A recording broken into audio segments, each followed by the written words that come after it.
இன்று சென்னைக்கு அடுத்தபடியாக கோவை மாநகரில்தான் அரசுக்கு வருவாய் ஈட்டித் தருகிறது.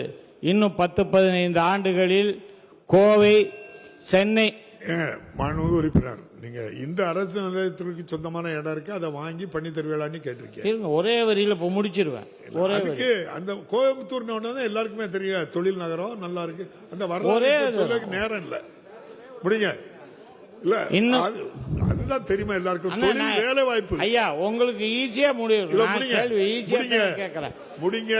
10-15 ஆண்டுகளில் சென்னைக்கு அடுத்தபடியாக ஏன் கோவைதான் தமிழகத்தின் தலைநகராக மாறக்கூடிய ஒரு சூழ்நிலை இருப்பதால் அங்கு தொழிற்பேட்டைகள் அதிகமாக, இண்டஸ்ட்ரிகள் வந்தால்தான் மக்கள் அங்கு அதிகமாக வாழ்கிறார்கள். அங்கு ஒரு தொழிற்பேட்டை அமைக்க முன் வருவீர்களா என்று தங்கள் மூலமாக கேட்டு அமர்கிறேன்.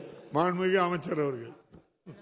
மாண்புமிகு பேரவைத் தலைவர் அவர்களே, மாண்புமிகு உறுப்பினர் அவர்கள் கோயிலிடத்தில் தொழிற்பேட்டை அமைத்து தர வேண்டும் என்று கேட்டிருக்கிறார்.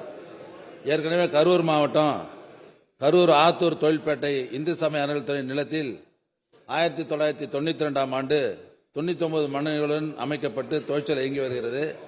இது கோயிலுக்கு சொந்தமான நிலம் என்பதால் நீதிமன்ற வழக்கின் காரணமாக தொழில் மனைகளுக்கு தற்போது பட்டா வழங்க முடியாமல் இருக்கிறது.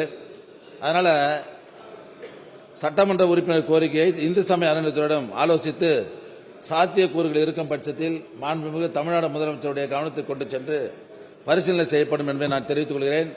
மாண்புமிகு உறுப்பினர்களுக்கு நான் சொல்வது என்னவென்றால், தங்கள் தொகுதிக்குட்பட்ட பகுதிகளில் ஆட்சேபனை இல்லாத புறம்போக்கு இடங்கள் ஒரு 10-15 ஏக்கருக்கு மேல் இருந்தால் அந்த இடத்தை குறிப்பிட்டால் துறையின் சார்பில் அதை ஆய்வு செய்து அங்கே தொழிற்பேட்டை அமைக்க ஆவணம் செய்யப்படும் என்பதை நான் தெரிவித்துக் கொள்கிறேன்.